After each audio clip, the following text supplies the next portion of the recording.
Hello dear subscribers, मैं हूं आपके दोस्त। तो स्वागत है आपका बेस्ट केयर ऑफ विमेंस में। फ्रेंड्स, आज के इस वीडियो में बात करने वाले हैं कि स्पर्म एग से कितने दिन में मिलता है और कब वो उसे फर्टिलाइज करता है और कितने दिन बाद गर्भधारण हो जाता है।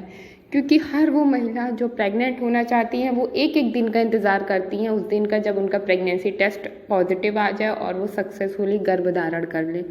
तो इसलिए जब आपको सारी जानकारी बारीकी से होगी, जब आपको सब कुछ पता होगा, आपको आपकी पीरियड साइकिल पता है, आपको अपना ओव्यूलेशन टाइम पता है, आपने उस दौरान रिलेशन बनाया है, तो आपको ये भी पता होना चाहिए कि अब रिलेशन बनाने के बाद मेरे एग और स्पर्म कितने टाइम में मीट कर लेंगे, कब फर्टिलाइजेशन हो जाएगा और कब मुझे प्रेगनेंसी सिम्टम्स से दिखने शुरू हो जाएंगे, कितने टाइम बाद मेरा पीरियड मिस हो जाएगा।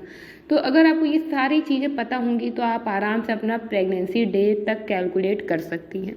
तो आज के इस वीडियो में हम यही आपको जानकारी देने जा रहे हैं कि कितने टाइम में, कितने घंटे में स्पर्म और एग आपस में मिल जाते हैं। रिलेशन बनाने के बाद कितना समय लगता है स्पर्म को एग तक पहुंचने में और एग को फर्टिलाइज करने में और गर्भधारण होने में।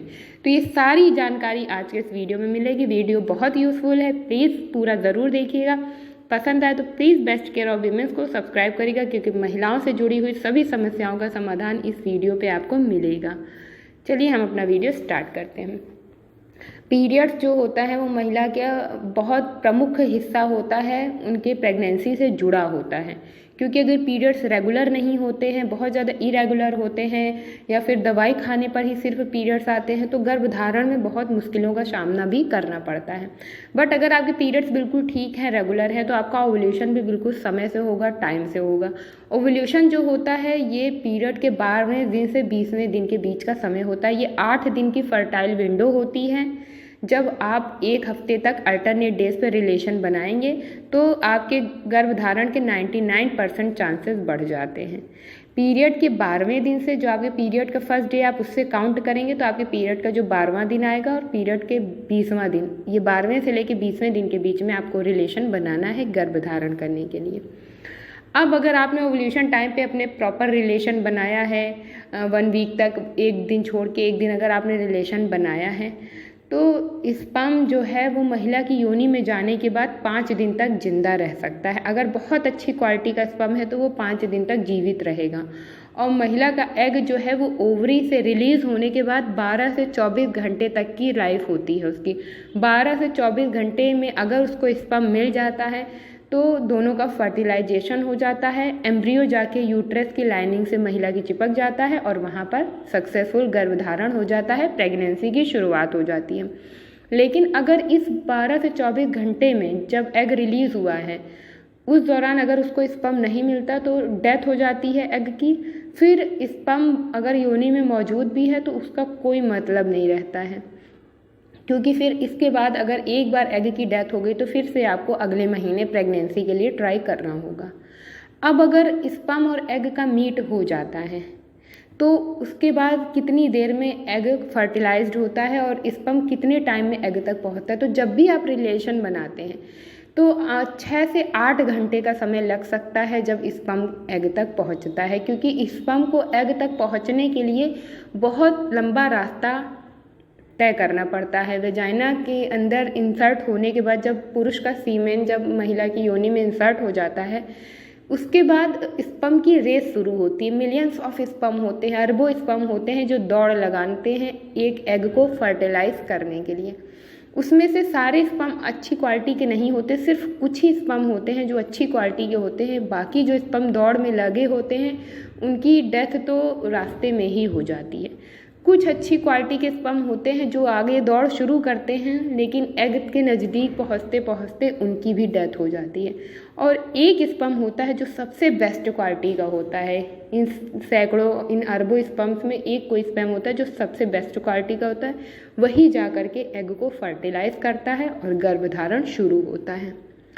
तो ये जो एक स्पर्म होता है इसको पहुँचने में एग तक 6 से 8 घंटे का समय लग सकता है। महिला के जो योनि का पीएच होता है वो एसिडिक होता है। नेचुरली पीएच जो होता है महिला की योनि का वो एसिडिक होता है। इस वजह से भी कई बार जो स्पर्म होते हैं उनकी डेथ हो जाती है और कई बार गर्भधारण नहीं हो पाता है। कुछ ऐसे फूड आइटम्स होते हैं, कुछ ऐसे डाइट होती हैं जिन्हें कि आप अगर अपनी डाइट में शामिल करेंगे तो आपकी जो एसिडिक नेचर है योनि का वो एल्कलाइन हो जाएगा। जैसे कि बहुत सारी चीज़ें हैं, जैसे कि विटामिन सी आप ले सकते हैं, दूध ज़्यादा लीजिए, दही लीजिए, पनीर खाइए, पानी ज़्यादा से ज़्यादा मात्रा में पीजिए। तो इससे जो एसिडिक नेचर होता है योनि का वो एल्कलाइन हो जाता है, जिससे कि स्पर्म को एग तक पहुंचने के लिए आसान रास्ता मिल जाता है। तो ये तो मैंने आपको बताया कि स्पर्म एग तक 6 से 8 घंटे में पहुंच जाता है। उसके बाद स्पर्म जो है वो एग का फर्टिलाइजेशन कर देता है। फर्टिलाइज होने के बाद एग के उसमें काफ़ी सारे डिवीजन से शुरू हो जाते हैं। वो एक प्रोसेस है पूरा, जिसमें उसमें 2 से 4, 4 से 8, 8 से 16, 16 से 32 इस तरह से काफ़ी सारे डिवीज़न होते हैं। डिवीज़न होने के बाद उसमें एक छोटा सा एम्ब्रियो बनता है। वो ही एम्ब्रियो जा कर के यूट्रस की लाइनिंग से चिपकता है। तो इस डिवीज़न के जो प्रोसेस में समय लगता है वो कम से कम 6 से 7 दिन का लगता है। 6 से 7 दिन का ये प्रोसेस होता है, जिसके बाद एम्ब्रियो जाके यूट्रस से चिपकता है और उसके बाद फिर महिला के पीरियड्स जो हैं वो मिस हो जाते हैं। और पीरियड्स मिस होते ही उन्हें प्रेगनेंसी सिम्टम्स दिखने शुरू हो जाते हैं। काफ़ी सारी महिलाओं को पीरियड मिस होने से पहले ही 4-5 दिन पहले ही प्रेगनेंसी सिम्टम्स आ जाते हैं और कुछ लोगों को पीरियड डेट मिस होने के बाद आते हैं। ये भी डिपेंड करता है आपके पीरियड्स डेट पर। जिनके पीरियड्स टाइम से होते हैं, ओव्यूलेशन टाइम से होता है, उनको सिम्टम्स भी पीरियड डेट मिस होने से पहले ही आ जाते हैं। और जिनके पीरियड साइकिल ऊपर नीचे होती रहती है तो उनका ओव्यूलेशन भी लेट होता है, तो उनकी प्रेगनेंसी भी लेट कंसीव होती है और उनको सिम्टम्स भी लेट में ही आते हैं। तो ये पूरा प्रोसेस जो है वो शिफ्ट हो जाता है अगर पीरियड डेट ऊपर नीचे वाली होती है तो ये था पूरा प्रोसेस जो मैंने आपको बताया कि स्पर्म और एग में कितनी टाइम में मीट होता है, वो कब एग को फर्टिलाइज करता है और प्रेगनेंसी कितने दिन बाद कंसीव हो जाती है। होप सो कि आपको ये पूरी प्रोसेस जो मैंने बताया आप समझ गए होंगे। अगर कुछ नहीं भी आपको समझ में आया तो आप प्लीज़ कमेंट करके पूछिए, मैं रिप्लाई ज़रूर करूँगी। वीडियो को लाइक देना ना भूलिएगा। अगर आपको पसंद आया है और प्लीज़ हमारे चैनल को सब्सक्राइब करके बेल आइकन ज़रूर प्रेस करें, क्योंकि ऐसे हेल्पफुल वीडियोज़ के नोटिफिकेशन आपको सबसे पहले मिलेंगे अगर आप बेल आइकन को प्रेस करेंगे। तो चलिए हम मिलेंगे हमारे नए वीडियो में किसी नई और ज़रूरी जानकारी के साथ। तब तक के लिए bye bye, see you soon, stay happy and stay healthy.